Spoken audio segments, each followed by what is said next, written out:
მოგესალმებით მეგობრებო. დღეს მინდა ვისაუბროთ თუ რატომ არის ჩინეთი საოცარი ქვეყანა. პირველი, ძალიან კეთილი ადამიანები არიან, ყველგან გიღიმიან, სადაც არ უნდა წახვიდეთ, ძალიან თავმდაბლები არიან.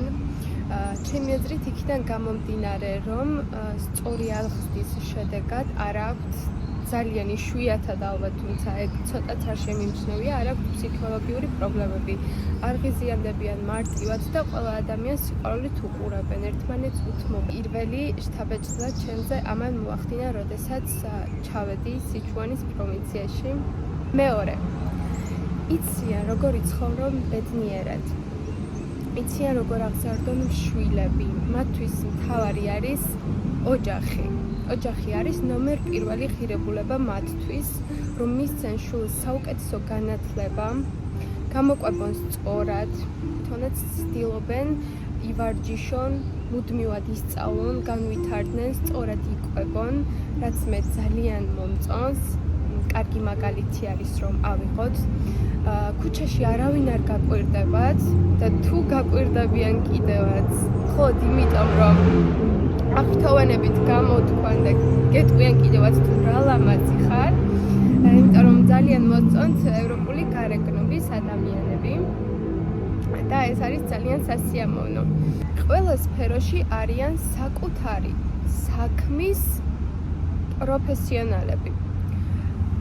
საკუთარ საქმეს უდგებიან უდიდესი პასუხისმგებლობით.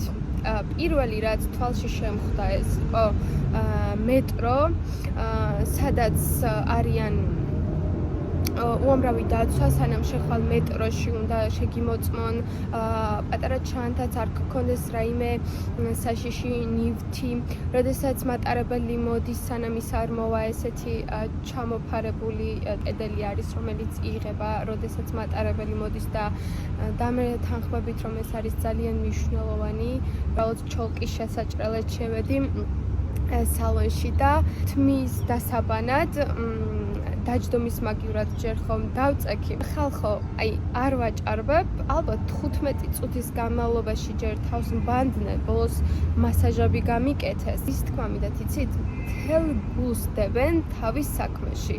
რა საქმეც არ უნდა იყოს, 150% პროფესიონალიზმით აკეთებენ. შემდეგ რომ დავჯექი უკვე თმის შესაჭრელად, იქ ტკბილეული წყალი მომართვეს, ყველგან სადაც არ უნდა მიხვიდეთ, როცა ლოდინის რეჟიმში ხარ. ზოგადად თბილ წყალს სვავენ ჯანმრთელობის გამო ჩინეთში. მოაქვთ წყალი უბრალოდ. მეხუთე არის განვითარებული ტექნოლოგიები. ახლა საქართველოშიც ვნახე, რომ არის რობოტი მტვერსასრუტები, თუმცა მე სადაც ვიყავი host family-ის ოჯახში, სადაც ბავშვებს ვასწავლიდი, სახლი მთლიანად აღჭურვილი იყო სხვადასხვა რობოტებით, სიტყვიერად ეუბნებოდნენ ფარდის გაწევა, გამოწევა, შუქის ანთებას, ჩაქრობას და ასე შემდეგ. ეს უნდა დამეყენებინა პირველ ადგილზე. მე დავინახე ჩემო მეგობრებო, იქ ნამდვილად ბედნიერი ოჯახები. ცხოვრებაში პირველად, ოღონდ არ ვაჭარბებ. მამაკაცები არიან ძალიან დიდი პასუხისმგებლობის მქონე ადამიანები, უზომოდ ლოიალურად ექცევიან ყველას, დიდ პატივს მცემენ ძალიან მშობლებს, მოხუცებს. დავინახე სიყვარული ძალიან ყველა დროს ოჯახის შექმნიდან ყველანაირი წყვილი დავინახე. დასვენების დროს ისმიდიან ტბისპირა პარკებში, სადაც აფრენენ ფრანებს, მეგობრებთან ერთად მიირთმევენ სხვადასხვა საჭმელს. ძალიან საინტერესო საჭმელი აქვს, სხვათა შორის სიჩუანის პროვინცია არის სახელგანთქმული მთელ ჩინეთში საკვების მრავალფეროვნებით. ერთ-ერთი მიზეზი კიდევ რატომაც უნდა წახვიდეთ, ეს არის მრავალფეროვანი საკვები. სოკოს მრავალსახეობა, სალათები, ხილი და ბოსტნეული, რომელიც სხვა ქვეყანაში არ არსებობს უბრალოდ. ყველაზე დიდი მიზეზი კიდევ რატომ არის ჩინეთი ძალიან საოცარი ქვეყანა, ეს არის ხალხო ბუნება. მე სიმართლე გითხრათ, მეგონა რომ საქართველო იყო პატარა შვეიცარია და ამას ასეთი ბუნება არ იქნებოდა ჩინეთში. თუმცა შოკირებული ვიყავი, როდესაც ვნახე ჩინეთის ბუნება. ტბები, ჩანჩქერები. ზოოპარკი აქვთ იანის პროვინციაში, აქტიურად არის ტყე. შედიხარ ავტობუსით, ამ ავტობუსს აქვს საშამფურეები, ასე ვთქვათ, საიდანაც აწვდი ხორცს, ისე რომ ცხოველი არ დაზიანდეს, მოკლედ, აი გიждდებოდი მათ დეტალებში ყურადღებაზე. ფლორა და ფაუნის საოცარი მრავალფეროვნება, ჩემი უსაყვარლესი შენობები, ტაძრები, ხალხო, აი რისთვისაც გვინდა და გინდათ ალბათ იაპონიაში წასვლა ან სამხრეთ კორეაში, ყველაფერი არის ჩინეთი. ყველაფერი არის ჩინეთში. და თემას არ მინდა გადავუხვიო, თუმცა მე რასაც მოველოდი, რომ მოდესმე ვოცნებობდი, რომ იაპონიაში ვნახავდი, ყველაფერი ვნახე და დამხვდა ჩინეთში. გარდა ბუნებისა, საკვებისა, ცხოველებისა, პანდა, რომელიც მხოლოდ სიჩუანის პროვინციაშია და არა მარტო მხოლოდ ჩინეთს ეკუთვნის პანდა, იმიტომ რომ სხვა ქვეყანაში რომც იყოს, ერყავს ჩინეთისგან. რაც არ უნდა თანხა შესთავაზონ ჩინეთს, პანდას არ გაყიდის. ძალიან ვაფასებ ამ ხრივაც ამ ადამიანებს, იმიტომ რომ იციან საკუთარი კულტურის, ქვეყნის, საკუთარი ღირსშესანიშნაობების, საკუთარი ენის ფასი იციან ძალიან და ახსოვთ ისტორია. მე არ ვიცოდი, რომ 1994 წელს თუ არ ვცდები, იაპონიამ 10 მილიონი ადამიანი განადგურა საშინელი სისასტიკით.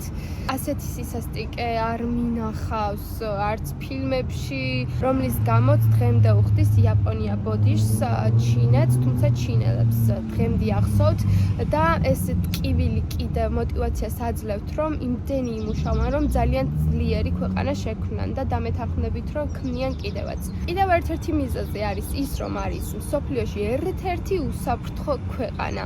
გრძნობთ კიდევაც ძალიან უსაფრთხოდ დადიხართ ქუჩებში, ყველგან სიმშვიდეა, ყველგან ჰარმონია არის და იქიდან გამომდინარე არის კომუნიზმი და ასევე სიკვდილით დაჟაც კი არსებობს ჩინეთში, ძალიან სიმკაცრე კონტროლდებიან თვითონ ჩინეთის მოსახლეობა, თუმცა უცხოელთათვის რთული არ არის იქ ცხოვრება პირიქით. არის ძალიან უსაფრთხო ქვეყანა. კიდევ ერთი ძალიან კარგი ინფორმაცია, თუ რატომ არის ჩინეთი ძალიან კარგი ქვეყანა. თუ იცი ინგლისური, საშუალოდ B2 დონეზე და მეტიც, შეგიძლია დასაქმდე ინგლისურის მასწავლებად ისე, რომ არ დაგჭირდეს ჩინურის ცოდნა. ძირითადად native speaker-ები უნდათ, მაგრამ შესაძლებელია, რომ ცოტა სოფლებისკენ არსებულ საბავშვო ბაღებში მოძებნოთ სამსახური, ხშირ შემთხვევაში გაძლევენ საცხოვრებელსაც და შედის ორჯერადი კვებაც. საშუალოდ იწყება 13,000 იუანიდან ხელფასი, რაც დამეთანხმებით ძალიან კარგი ხელფასია. ზოგადად ჩინეთს აქვს ყველაფერი ძალიან მაღალი ხარისხის, ტანსაცმლიდან დაწყებული, საკვებით დამთავრებული, საკუთარი მოსახლეობისთვის ძალიან ჯანსაღ პროდუქტებს ქმნის. მიაზრით, უნდა შევცვალოთ ეს დამოკიდებულება, კარგი გადმოვიღოთ, პატივი ვცეთ სხვა ქვეყანას და არ შეუბრაწყოთ ისედაც საერთოდ არ ვიცით მასზე არაფერი. იმედია დაგეხმარებათ ეს ინფორმაცია მომავალში. ძალიან მინდა რომ საქართველოს ქართველმა ახალგაზრდებმა ეს შესაძლებლობა გამოიყენოთ, რადგან მე ვფიქრობ, რომ ღმერთმა მხოლოდ ჩემთვის არ მომცა ეს შესაძლებლობა და თქვენს უნდა გაგიზიაროთ. მინდა რომ ყველა ისე გაძლიერდეთ, რომ შემდეგ ისევ საქართველოში დაბრუნდეთ და შემდეგ დავაყენოთ საქართველოს ფეხზე.